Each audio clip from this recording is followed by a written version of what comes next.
Let's go watch it in 2D. No, let's go watch it in 3D. But if we watch it in 3D, then is it worth the cost? You were a top student, but look at you now. You can't keep using your father's disappearance as an excuse to act out. Is that his work? What's it about? Their dad, he wanted to touch the stars. Imagine that the ant here wants to get to her other hand. The quickest option is to walk across the street. But it turns out a straight line is not the shortest distance between 2 points. Not if you use a fifth dimension. It's outside of the rules we know of time and space. So the ant arrives in my hand instantaneously. So you fall to space. More likely wrinkle it. Hello, hello, hello. This is Adolf Vega with... It's Jake Jarvis. And Jake, you're a new person here on the website. Yeah, I am.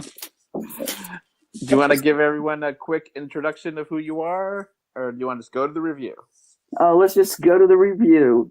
Okay, so today we're reviewing A Wrinkle in Time, which is a Disney production. And as always, we'll talk about the 3D element first. You actually wrote the review. I watched it in 3D, so I will talk about it. But since you wrote the review, what did you think of the 3D? I just thought it was a really missed opportunity. It was obviously an afterthought because the thing it was shot more 70s style, shallow focus, not a lot of delineation, so the 3D didn't pop at all. I mean, there was probably about 2 minutes of footage throughout the whole movie that had that wow factor, but the rest of it just didn't work. I mean, it to me, it just seemed like it was something Disney said, hey, let's convert this and we can charge the kiddos another $350 to get them when they come to see it. Now, I, for the most part, agree with you. I think it could have been better, a lot better. I still kind of liked it.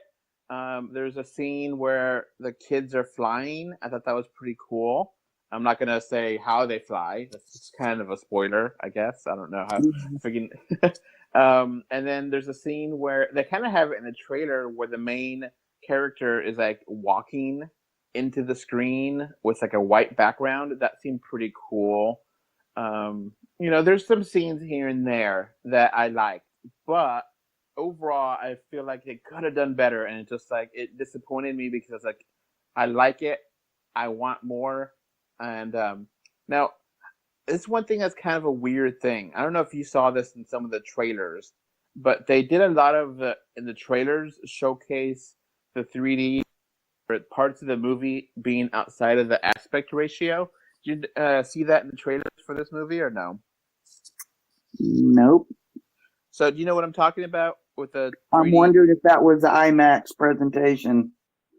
Well, I don't know if that was or not, but a lot of the TV ads for this movie had that, where like, certain things would be popping out of the actual screen, like they exist outside of the framing device, which is the screen. And I was like, oh, that looks cool. And my wife and I were like, yeah, if they actually really do that, more than like once in a movie, it would be pretty cool. It's kind of a rare thing that people do. And at least in my theater, didn't happen once. And I was like, come on, really? Yeah. The closest thing to something popping out was a scene. It was one of the scenes I commented when I said the several, like 2 minutes worth of over several scenes. There was a scene with these like flowers in the field that when they were dancing around, that kind of came off the screen. And then there was another scene where kind of tear stars, but like that was that was maybe 5 seconds. Yeah. And then, there's one scene where I think they try to have some depth, but it was so dark that you couldn't really tell what's going on. You can tell what's going on, but it's so dark out there. And I guess I know what they're trying to do, represent the darkness, but it just failed for me. It's like, come on. So for me, giving this, I would say it was good, but just barely. And what would you give it? Oh, I would just say see it in 2D. If you want to see this movie, don't. So yeah, it's such a visual movie. It's kind of one of those things like, oh, you kind of want to see it in 3D because of that visuals, but it's kind of just muted, and it could be better, but it's just All right. So you would give it, I guess, official rating as a weak 3D, 2D recommended, right? That's what I would give it. Yeah. This podcast is brought to you by 3D Wiggle. 3D Wiggle provides software that lets you convert your 3D images into 3D GIFs and or movies that you can easily share on Facebook or Twitter. We have a 20% off coupon in the link in the description, and we also have deals from Amazon, and we also have a Patreon. So please click in the description to get more info. Okay, so let's go on to the movie itself. So can you do a quick spoiler-free summary of this story? Basically, 3 kids meet 3 astral space beings who help these 3 kids find the father of 2 of the kids. Yeah, that's basically the whole movie. And that's it. The trailer showed the entire movie. In fact, there's even scenes in the trailer that aren't in the movie. So if you've seen the trailer, you've seen more than the movie. Yeah, like they actually try to explain the science of the trailer, and nope, they don't even try that. The science is completely ignored in this, and it's just like, okay, sure. This was nothing but when they should show you something, they explain it. Yeah, I mean, try to build this thing with the pronoun game. Oh, and Mrs. What's it and her pronouns, and she's like, oh, and she's just talking to these, like, the audience. Everybody knows what's going on, and you go, no, we don't know what's going on. The one time we need something explained, you aren't explaining it. Yeah, so it's a lot of that. A lot of like, okay, just I don't know. Like you said it in the written review. Don't tell me, show me, and you just tell me everything. And it's like, okay, I'm still kind of lost here. I don't see how, okay, I have to just go with it. And sure, I'll go with it. But it's kind of one of those things that's like, it sounds like, I think this was written in the 60s, and it sounds like a psychedelic kind of thing where just like, yeah, I don't know what kind of drugs they were on when they wrote this story, but it really just doesn't make sense. Even if you're like, okay, let's go with the magic elements of this or the science elements of it, it doesn't make sense. Well, the literary critics have said for decades this book was unfilmable. Disney just spent $100 million proving the point. Have you actually read the original book? I tried to when I was 10. By the time I discovered, I was already reading adult science fiction. So it was one of those things. I'd rather go read Robert Heinlein Juveniles than this. Okay. So it was something I just couldn't get through. And it was because I was already reading more mature written books. So I haven't read any of the books in this 5-book series. Oh, it's a 5-book series. Yeah, there are 5 of them. Well, that would explain a lot of elements of the story that are not in this movie. Exactly. Because they're saving it for the sequel. So I think I talked to my wife about this when we left, and I was like, if this was like a miniseries, like a 10-episode series, 1 season, and they wrap everything up, okay, they have enough time to kind of get into things and really explain things, but it's like, I don't, get everything that happened here, so it's like, yeah, I don't know what's going on. And, for me, you didn't mention this in your review, but I kind of think the kids are terrible actors. I know it's bad to say, but they just all are one note, and there's nothing to them. They're all one-dimensional characters, and I just like, okay, there's nothing to these characters, and also the adults too. They have one theme to them, and that's all they do. One note. The only performance that moved me at all in this entire movie was Christopher Pines as the father. I mean, I bought that he was missing his kid and was glad to be back, but that's all he did. Yeah, they didn't even actually give him her actual first name. Yeah. Yeah, he's Mr. Murray, and then there's Mrs. Murray. And Oprah was fine. It wasn't like a terrible performance from her, but everyone else was just like one note. There's one lady, I forget the names, it all kind of, what's her name or who, that is like only quoting other, things. I was like, huh? I'm tired of this act of, I just quote other philosophers. I was like, no, that's not clever. It's just annoying.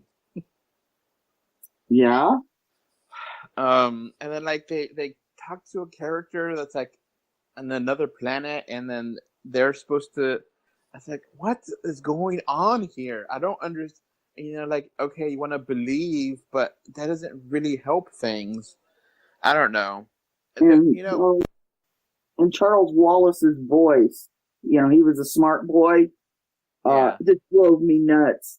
I felt like I was watching the commercial selling me breakfast cereal. So every time he monologued, I was expecting to hear something about 2 scoops of raisins, or break out into the Band-Aid song. I am stuck on being a friend who's been stuck on me. Now, I thought it was really weird that they kept saying both names. It's like, is that actually his name? Is 2 names? Or is that his middle name? It just seemed weird that he would have 2 names, It's like not something, no explanation for that. Like, was it something he requested? Or since he was adopted, was that his name and he just insisted on being called his full name? I mean, no explanation. I mean, they just kind of threw weird stuff in here. I mean, maybe if either one of us had read the book, we would know, but hey, if you have to read the book to understand the movie, you failed at the movie. Yeah, I agree 100% there. And there's, some of the, ideas of science and how, you could wrinkle space-time and travel faster. That kind of stuff has been explored in a lot of other sci-fi, like in Star Trek and Star Wars, but it's kind of given a little bit of time, but not like really get into how, the frequency of things change. It's like, what are you talking about? I don't understand any of this. And I just can't go with it, So for me, the acting was really rough. The story, I wasn't bored. I'll give it that. I was not bored in this movie. I was just kind of lost. I kind of like it, but I don't love it. I think it's kind of forgettable after a couple days. So what do you give it? I give it a 5 out of 10. It was a Disney Junior TV movie.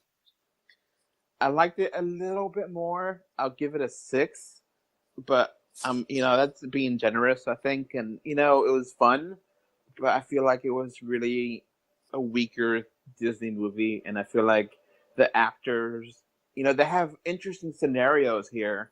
They just kind of don't really. The scenarios in the story are more interesting than the characters. What was going on with that? I guess it was like a cul-de-sac. All the kids playing with the ball.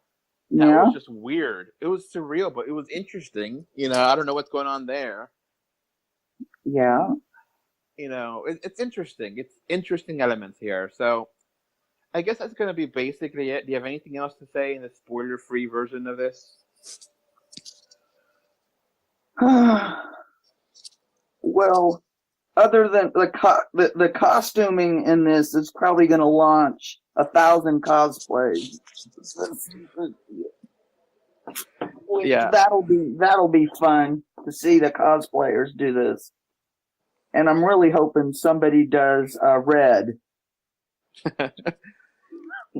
They seem like really expensive costumes, so I don't know how they're going to do that. I don't know. I expect Oppo Suits to put out that suit. I mean, it looked right up their alley. Yeah, it was trippy. It was out there. Kind of like with David S. Pumpkin's suit. How's it hanging? I'm David Pumpkins. Any questions? All right. Well, that's going to be it for this spoiler-free review, and we'll have a spoiler-filled review just around the corner. So just make sure you're connected onto the podcast feed, and you'll get both versions. That's it for us. Bye. Bye. A Wrinkle in Time, rated PG, March 9th. All right, so that's going to be it for this podcast. We now have a Patreon, and the link is in the description. Thanks for watching. And we are on Facebook, Twitter, Instagram, little bit everywhere. Just look for us 3D or 2D. And of course, review us on iTunes. And if you want to write us a letter, our email address is email3dortwo d@gmail.com. So that's going to be it. Thanks for listening. Bye. Bye. Bye, everyone.